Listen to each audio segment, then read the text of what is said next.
मोहतरम chief justice साहब Islamabad high court की अदालत में 9 मुकदमात थे, जिसमें शेख सुहेल साहब एडिशनल सेशन जज इस्लामाबाद ने इस्लामाबाद की सेशन डिवीजन में 7 प्री अरेस्ट बेलें चेयरमैन पीटीआई के जेल में नजरबंद होने की वजह से अदम पैरवी पे खारिज कर दी थी, जिसके अगेंस्ट फौजदारी निगरानी हमने दायर की थी, जिस पे आज समाअत हुई। और फाजिल चीफ जस्टिस साहब ने ये होल्ड किया कि चूँकि इसमें चंद केसेस जो हैं वो टेररिज्म से रिलेटेड हैं, जो डिवीजन बेंच के सामने लगे हैं, तो लिहाजा जो फैसला डिवीजन बेंच का होगा वही सिंगल बेंच में फॉलो होगा। आज ही चीफ जस्टिस साहब के सामने मैंने साइफर केस में जो लॉ मिनिस्ट्री की नोटिफिकेशन है, जिसमें उन्होंने मुकदमे की समाअत इस्लामाबाद से अटक जेल मुंतकिल करने का हुक्म किया है और जिसको मैंने चैलेंज किया था, उस पर दलाइल जुज़वी तौर पे हुए। अदालत के सामने मेरा इस्तिदलाल था कि ऐसा कोई कानून नहीं है जिसके तहत वजारत कानून या कोई एनओसी दे सकती है या वेन्यू के चेंज करके दूसरे सूबे में ट्रायल के अहकाम सादिर कर सकती है। मैंने बार बार कहा कि जो प्रोसिक्यूटर साहिबान 3 प्रोसिक्यूटर FIA ने इंगेज किए हैं, बड़े नामी गिरामी वकील हैं, मैंने कहा कोई एक कानून का हवाला दे दें, अगर नहीं है तो फिर जो है इसमें अदालत जो है इसमें हुक्म इम्तनाई जो है सादिर कर दे। ताहम अदालत ने यूँ हुक्म किया है कि जो अबुल असनाद साहब की अदालत में ज़मानत जो पेंडिंग है और जिसका उन्होंने इस रिट का हवाला देते हुए कोई तनाज़ा बनाने की कोशिश की थी, फाजिल चीफ साहब ने आज हुक्म किया है कि इस रिट के हवाले से कोई अदालत प्रेजुडिस नहीं होगी और बेल पिटीशन का जो है इंडिपेंडेंट फैसला करेगी।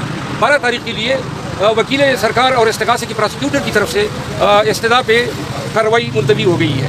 आज ही अडियाला जेल से अटक जेल में कोशाखाना केस में रखे जाने के खिलाफ मैंने रिट दायर की थी, उस पर भी समाअत हुई।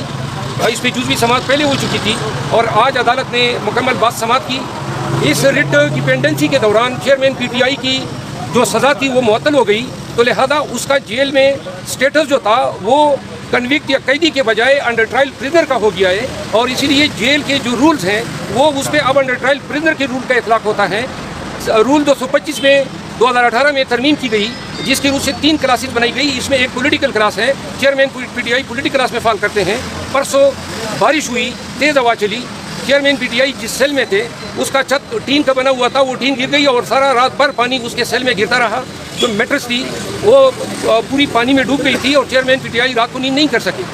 आज अदालत को मैंने ये बताया कि अडियाला जैसी जेल जो पाकिस्तान में चौथे नंबर पे एक एडमिनिस्ट्रेटिवली और इनमेट के हवाले से सबसे बड़ी जेल है, सबसे सिक्योर जेल है, जिसमें A, B और पॉलिटिकल क्लास की फैसिलिटीज़ हैं, जिसमें अपना अस्पताल है, जिसमें डॉक्टर्स हैं। चूँकि ये फैसिलिटीज़ चेयरमैन PTI को डिनाई करनी है, तो इस वजह से सिक्योरिटी का बहाना बना के अटक जेल जो है वहाँ पे उनको रखा गया है।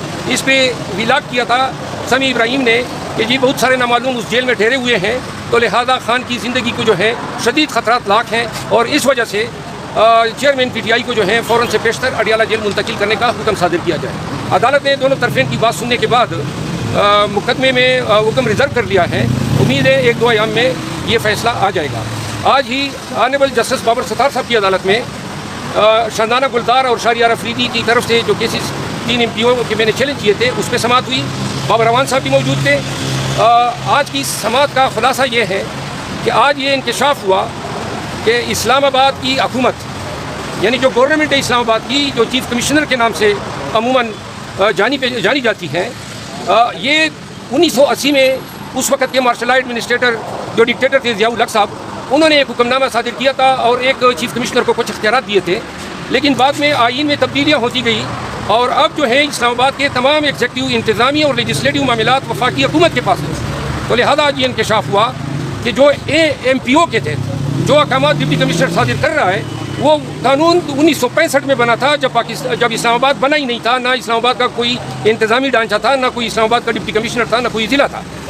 तो लिहाजा ये इख्तियारात कब DC इस्लामाबाद को किसने तफवीज़ किए, इसका जवाब डिप्टी कमिश्नर और चीफ कमिश्नर इस्लामाबाद आज अदालत में न बता सके। इस पर अदालत ने हैरानगी का इज़हार किया, अटारनी जनरल को नोटिस दिया है, MI क्यूरी मुकर्रर किए हैं और डिप्टी कमिश्नर के खुद साख्ता इख्तियारात 3 MPO के तहत पाबंदी लगा दी है कि अब वो इस्लामाबाद में किसी भी शहरी के खिलाफ, किसी भी आदमी के खिलाफ 3 MPO के तहत इख्तियारात एक्सरसाइज नहीं करेगा और साथ ही चीफ कमिश्नर पे कतरन लगा दिए कि वो अब कोई इख्तियारात तफवीज़ भी नहीं करेगा।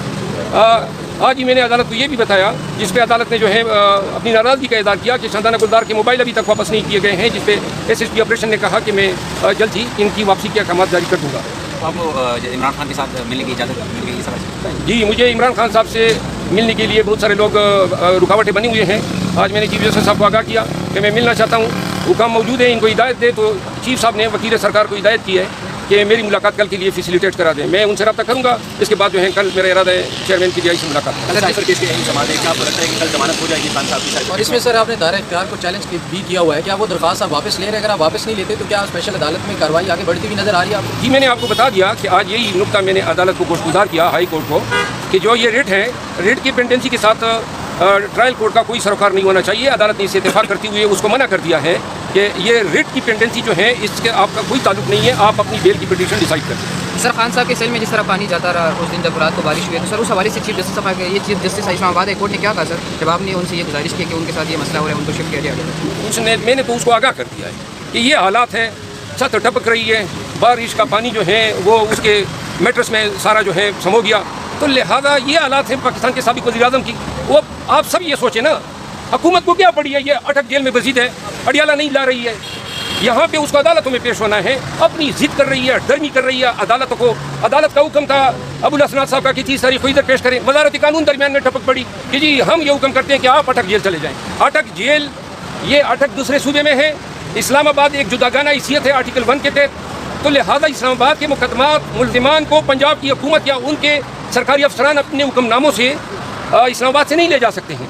ये मामला जो है इंशाल्लाह जल्दी, ये जो आज ऑर्डर रिजर्व हुआ है, इससे फैसला आ जाएगा। सर पीटीआई के फैसले कौन कर रहा है बतौर सियासी जमात? किसके हाथ में इस वक्त कमांड है पीटीआई की और कौन फैसले कर रहा है? पीटीआई के फैसले कोर कमेटी कर रही है, और जो नॉर्मल फैसले हैं वो कोर कमेटी कर रही है। जो भी अहम बात होती है वो चेयरमैन पीटीआई से पूछी जाती है और उसके मशवरे से फिर जो है मजीद इकदाम। सर परवेज़ इलाही के हवाले से क्या कहेंगे जिस तरह उनको दोबारा गिरफ्तार? परवेज़ इलाही को जो गिरफ्तार किया गया है, और अदालत का लाहौर हाई कोर्ट का हुक्मनामा आपने देखा, फिर आपने देखा हमारे ही डिप्टी कमिश्नर साहब ने इस्लामाबाद के, उसने जनाब उसी रोज़ को 3 MPO जारी कर दिया कि परवेज़ इलाही के रिहाई से इस्लामाबाद को शदीद खतरात लाक हैं। फिर इनको यहाँ लाया गया अटक जेल से फिर निकाल के हिम्स अस्पताल, फिर पुलिस लाइन में उन्होंने, ये आप देख रहे हैं, ये सरकारी इदारे या इंतज़ामी इदारे सियासतदानों के साथ कभी इस तरह हुआ है? अदालतों की अहकामात की पामाली जिस तवातुर से जारी है, ये जो बार कौंसिल ने कन्वेंशन रखी है, पेशावर में जो कन्वेंशन है, ये अदालतों के अहकामात की बार बार बेतौकीरी जो है अब वकला को मुत्तहिद करने में मदद दे रही है। और इंशाल्लाह जब वकला अदालती अहकामात के तहफ़्फ़ुज़ में और अदालती वक़ार के हक़ में निकलेंगे तो मुझे यकीन है कि वो वकला तहरीक की शक्ल इख्तियार कर जाएगी। अच्छा, मोहम्मद शरफ साहब ये बताएं कि 3 MPO जो अख्तियारात मुअत्तल हुए उसके तहत कितने लोग इस्लामाबाद में जो है अभी तक 3 MPO के तहत जेल में हैं या कस्टडी में हैं, और कितने लोगों को फ़ायदा होगा और उसका क्या असर पड़ेगा पहले से गिरफ्तार शुदा लोगों पर? ये तो आज के बाद जो अहकामात हैं वो सादिर नहीं करेगा। पहले से जो जारी करदा अहकामात हैं वो तो ऑलरेडी ज़ेर समात है अदालतों में, और उनको इस आर्डर का काफ़ी असर पड़ेगा अगर ये हुक्मनामा दीगर अदालतों में ले जाया जाए, क्योंकि इसके पास तो इख्तियारात ही नहीं है, तो लाजिमन जो है वो उन लोगों को फ़ायदा देगा। इस्लामाबाद में डिप्टी कमिश्नर आज अपने अदालती या इंतज़ामी इख्तियार से बेतौकीर हो गया है, और ये जो भी लोग इस तरह अपने इख्तियारात का नाजायज़ इस्तेमाल करेंगे, इन्होंने इतना गलत इस्तेमाल किया कि आज अदालत को अपने तहीं हमने इस्तदा भी नहीं की। अदालत ने जो है डिप्टी कमिश्नर को कहा कि आप आइंदा किसी शख्स के खिलाफ 3 MPO का कोई ऑर्डर जारी नहीं किया। इस ऑर्डर के खिलाफ अपील हो सकती है? ये इंटरिम ऑर्डर है, कोई अपील नहीं हो सकती है। आपकी NCB मुझे समझ आ रही है।